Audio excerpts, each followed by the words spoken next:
L'asthme est une maladie respiratoire en pleine expansion qui nécessite une attention urgente, une sensibilisation accrue et un plaidoyer renforcé au Cameroun. La prévalence de l'asthme autodéclaré est de 3,6%. Il existe un sérieux déficit dans la prise en charge de l'asthme avec des cas sous-diagnostiqués, des traitements et un suivi insuffisant, particulièrement chez les adolescents. En plus de l'accès limité à des médicaments essentiels contre la maladie, abordables et de qualité, le manque d'informations adéquates dont les patients ont besoin pour protéger leur santé, ainsi que la stigmatisation et les traumatismes psychologiques restent très répandus. Le Cameroun a connu une augmentation significative de l'exposition aux particules fines atmosphériques au cours des dernières décennies en raison notamment de l'incinération des déchets et de la combustion du bois de chauffe. Cela pourrait contribuer à l'augmentation de la mortalité et de la morbidité liée à l'asthme. Odette Carole Siewe souffre d'asthme depuis toute petite. Voici son histoire.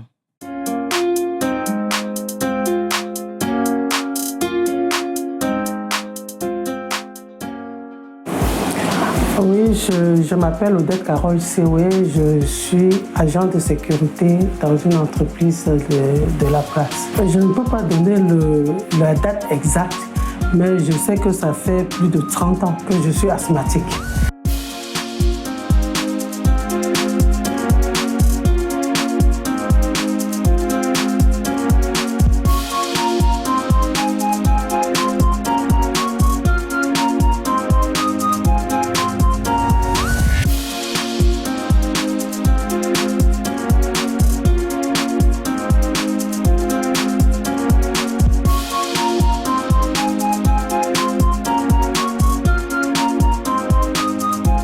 Oui, je me souviens, l'après-midi, j'ai pensé avoir la grippe parce que j'avais les jeunes respiratoires.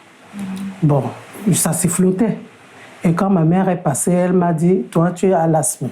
Bon, je n'avais jamais entendu parler de ce mot. Je ne comprenais rien. Elle m'a dit tout simplement, c'est l'asthme. J'avais entre 15 et 16 ans. 15 et 16 ans. Après, ça revenait au fur et à mesure. Je ne connaissais pas qu'est-ce que je dois prendre comme médicament. J'avais des crises presque toutes les 2 semaines. Je respirais mal. Je ne peux pas faire un mouvement. J'étouffe. Je sens comment le poumon se rétrécit. Et après peut-être 2, 3, 4 jours, je reviens encore à la normale. Non, une fois je suis tombée, on m'a amenée à l'hôpital. Jusqu'à ce que c'était arrivé à l'oxygène. Donc j'étais à la réanimation sous oxygène. J'ai fait 4 jours de réanimation et je suis sortie.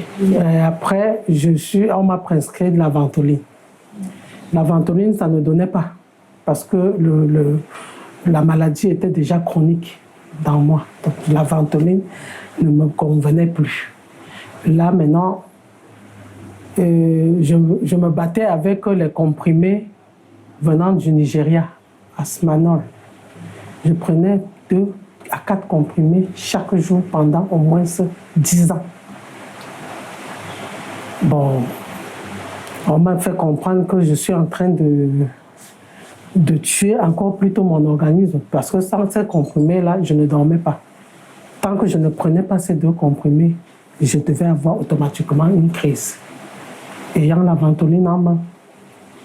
Bon, quelques temps après, j'ai eu la grâce qu'un de mes frères en Europe m'a envoyé c'est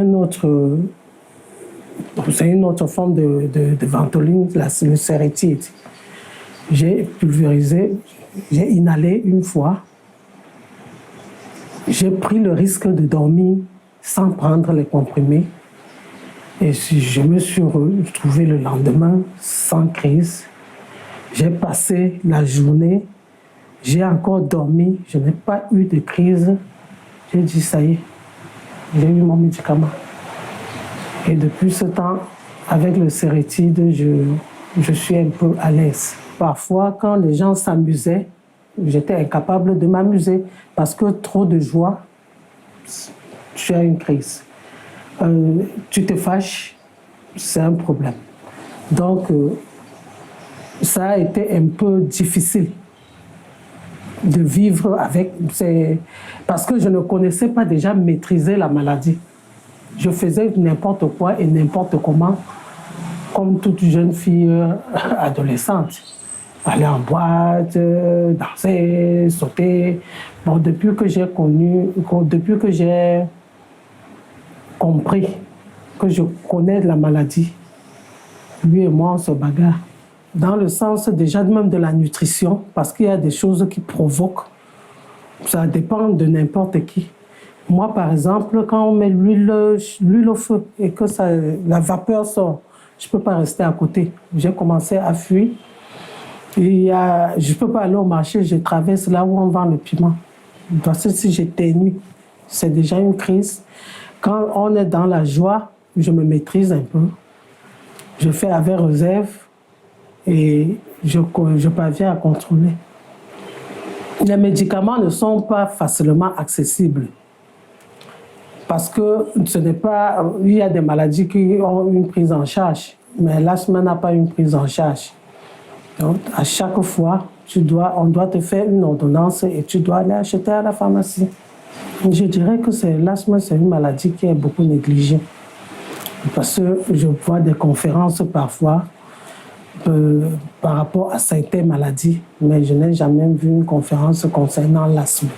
Les autorités de ne plus négliger cette maladie parce que ça prend de l'ampleur.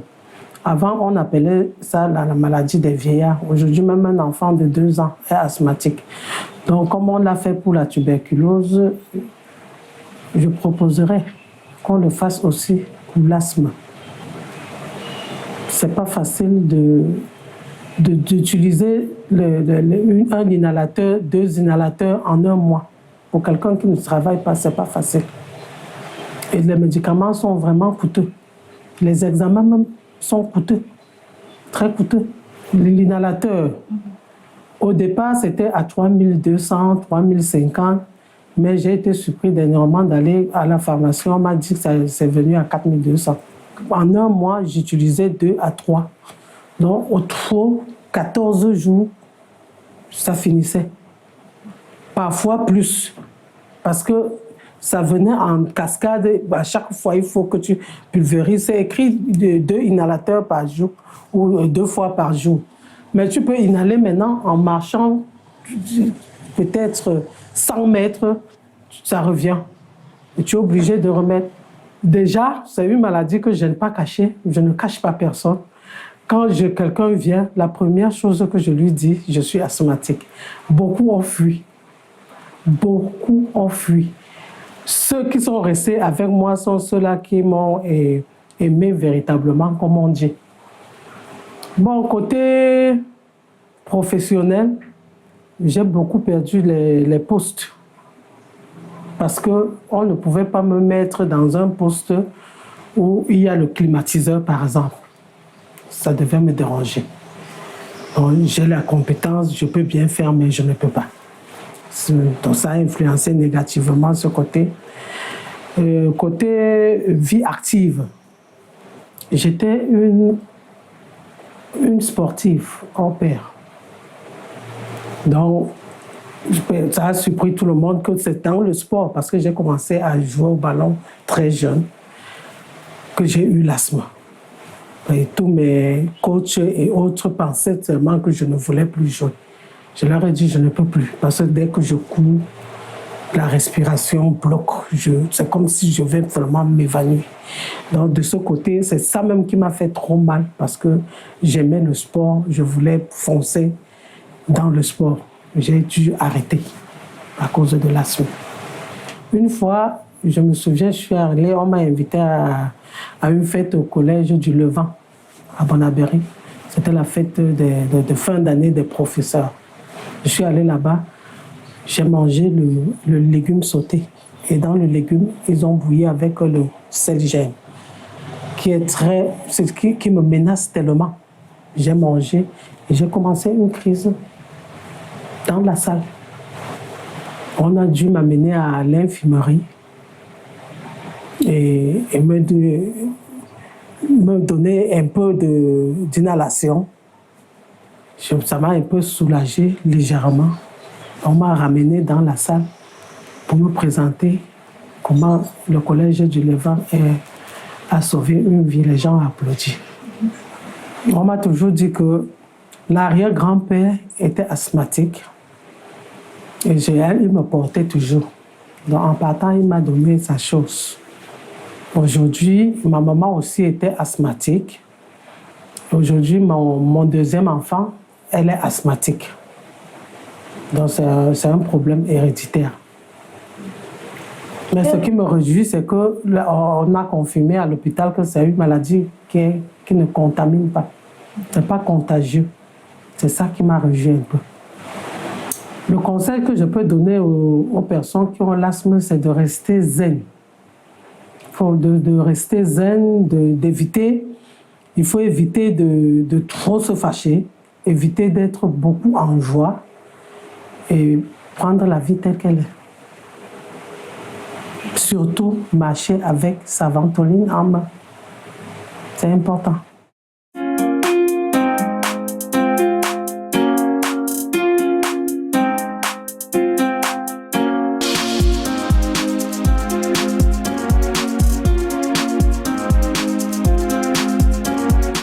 L'asthme, c'est une maladie de l'appareil respiratoire, c'est une maladie chronique qui touche les bronches. Les bronches, c'est cette partie de l'appareil respiratoire qui conduit l'air que l'on respire, donc des voies aériennes supérieures de la gorge jusqu'au niveau des poumons où vont se faire les échanges d'oxygène avec le sang.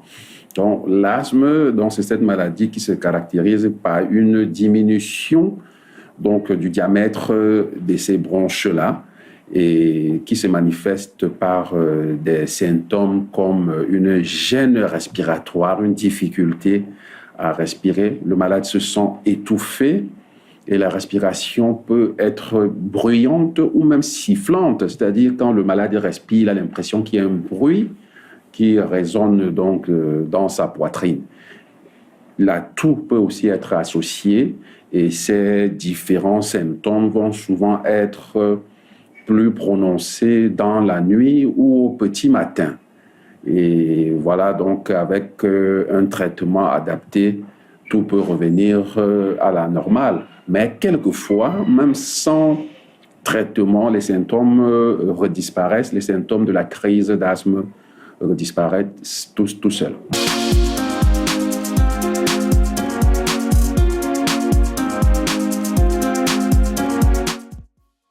Alors, il faut dire que l'asthme, c'est une maladie allergique qui présente des prédispositions génétiques. C'est-à-dire que lorsqu'on a des parents qui ont souffert d'asthme, on n'a plus de chance en tant que descendant d'avoir de l'asthme. Donc, il y a ce facteur génétique, cette possibilité d'hériter des parents ou des grands-parents qui sont asthmatiques ou qui ont été asthmatiques. À côté de cela, il y a d'autres facteurs, notamment l'exposition aux allergènes, c'est-à-dire les odeurs ou les poussières qui peuvent émaner du plumage des oiseaux, du chat, du chien, toutes ces odeurs-là provoquent de l'allergie respiratoire. Il y a aussi l'empoussiérage de façon générale. Et dans les maisons, l'empoussiérage, notamment ceux qui proviennent souvent des tapis qu'on a au sol ou des matelas, des oreillers, bref, la poussière de la maison de façon globale. Je n'oublie pas la fumée de cigarette, qui est un facteur qui peut déclencher la crise d'asthme ou qui peut aggraver, n'est-ce pas, l'asthme chez ces patients-là. Il y a d'autres facteurs comme les fortes odeurs, le froid, le vent. Donc, on va voir qu'il y a ces facteurs climatiques. Quelquefois, quand il y a beaucoup de vent, le vent emporte le pollen des fleurs. Et le pollen des fleurs, c'est un facteur qui peut aussi déclencher une crise d'asthme chez un patient asthmatique. Donc, les facteurs sont multiples. On verra même qu'il y a certains médicaments, des anti-inflammatoires qui peuvent provoquer la crise d'asthme. Donc, il y a de multiples facteurs. J'ai cité les principaux.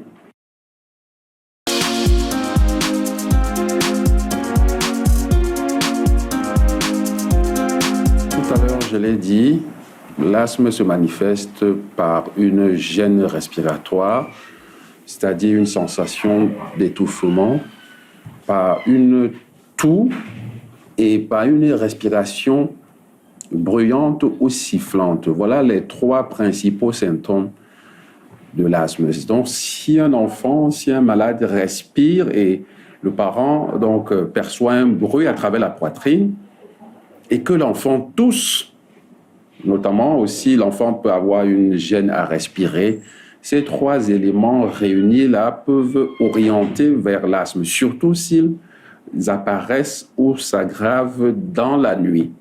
Donc, ce sont des symptômes assez évocateurs de l'asthme, sans être l'exclusivité de l'asthme. Donc, il y a d'autres maladies qui peuvent donner les symptômes que je viens de citer.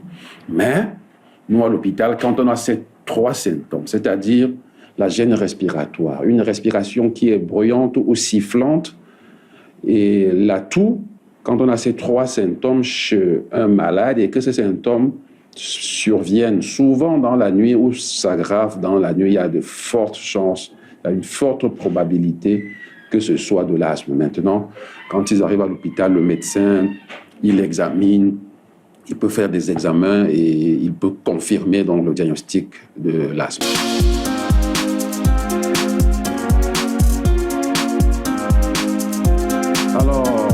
La prévention au sens propre du terme, je ne vais pas le dire parce que l'asthme, tout à l'heure je l'ai dit, c'est une maladie d'origine allergique et qui est aussi génétique, c'est-à-dire que souvent on est asthmatique parce que les parents ou les grands-parents ont été asthmatiques. Ce n'est pas une transmission comme celui d'autres maladies comme la drépanocytose qui se transmet directement. Mais quand on a eu des parents ou des grands-parents asthmatiques, on a un risque plus élevé donc, de souffrir d'asthme. Donc voilà ce que je peux dire de la transmission de l'asthme. Et toutes les maladies génétiques, c'est difficile de parler de prévention. Donc cependant, quand on est asthmatique, on peut avoir des attitudes qui évitent la survenue des symptômes ou la survenue d'une crise d'asthme. Tout à l'heure, j'ai parlé de la fumée de cigarette qu'il faut éviter, les fumées diverses, même celles qui dérivent des transports, ainsi de suite, les poussières, les fortes odeurs, le rapprochement avec des animaux qui provoquent donc de l'asthme, notamment le chat, le chien, les oiseaux domestiques, les poules. Donc, en évitant d'être en contact avec ces facteurs qui peuvent déclencher la crise d'asthme, donc on peut être asthmatique et ne pas présenter les symptômes d'asthme. Ça, c'est important de le comprendre parce que très souvent, quand nous recevons les mamans, dès qu'on pose le diagnostic d'asthme, c'est tout de suite la peur, l'anxiété. Mais on les rassure en leur disant que, en respectant ces mesures de prévention, l'hygiène de l'environnement, notamment avec l'aération des pièces dans la maison, donc on peut éviter d'être en contact avec ces facteurs qui vont déclencher la crise d'asthme. Donc, on peut être asthmatique et vivre normalement et vivre sans avoir des symptômes de l'asthme et faire du sport. Donc, on conseille même le sport aux asthmatiques dont les crises ne sont pas déclenchées par l'exercice physique.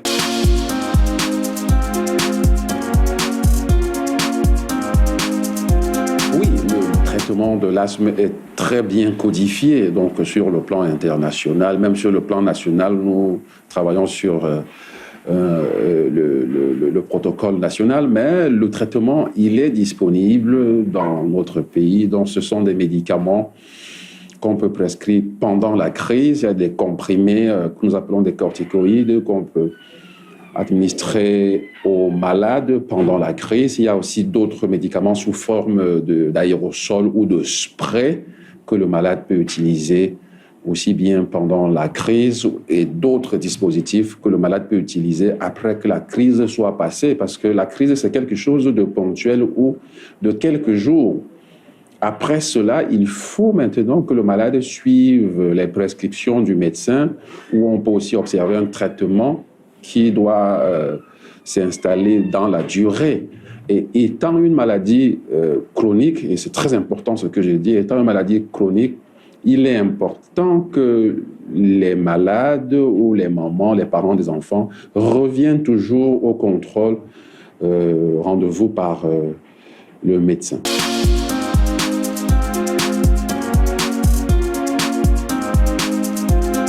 Alors, il est difficile de parler de guérison pour une maladie qui présente des caractères génétiques. Donc, on ne peut pas parler de guérison au sens propre du terme. Donc, la plupart des patients asthmatiques, quand on a diagnostiqué l'asthme, on dit qu'ils sont asthmatiques. Donc, maintenant, on peut être asthmatique sans présenter de crise. Et je vais vous dire, il y a beaucoup d'enfants qui présentent donc des symptômes d'asthme au cours donc, de leur enfance, et lorsqu'ils passent à la puberté, l'adolescence, l'âge adulte, les crises disparaissent. Parfois, ils disparaissent définitivement, mais quelquefois, on va voir, même après 20 ans, 30 ans, une crise qui réapparaît. Donc, je vais dire, pas de guérison au sens strict du terme, mais on peut être asthmatique et ne plus faire des crises et vivre sa vie normalement sans médicaments si on respecte les prescriptions et le suivi proposé par son médecin traitant.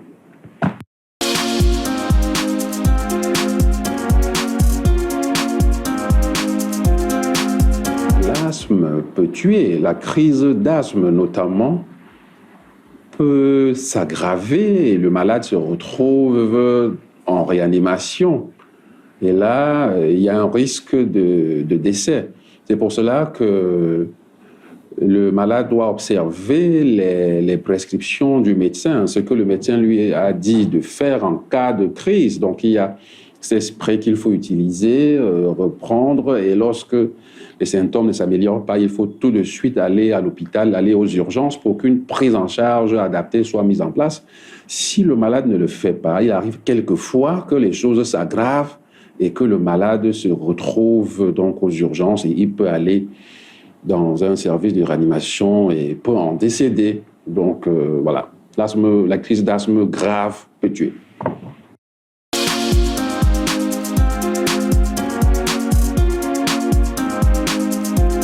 Je suis le président de la Société camerounaise de pneumologie, qui est cette société savante scientifique qui a pour objet principal la lutte contre les maladies respiratoires dans notre pays à travers donc les campagnes de sensibilisation, à travers l'information du public, à travers la formation donc du personnel médical, à travers donc la collaboration avec le ministère de la Santé publique pour la production de certains documents donc utiles pour les populations, pour le personnel médical. Donc, et comme nous parlons d'asthme, nous sommes en train de travailler sur le guide national de prise en charge de l'asthme au Cameroun. Et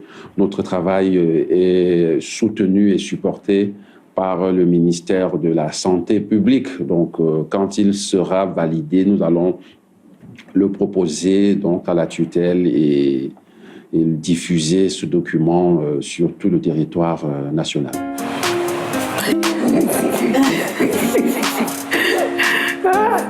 Pour les prétendants, comme vous dites, déjà, c'est une maladie que je n'ai pas cachée, je ne cache pas personne. Quand quelqu'un vient, la première chose que je lui dis, je suis asthmatique. Beaucoup ont fui. Beaucoup ont fui. Ceux qui sont restés avec moi sont ceux-là qui m'ont aimé véritablement, comme on dit.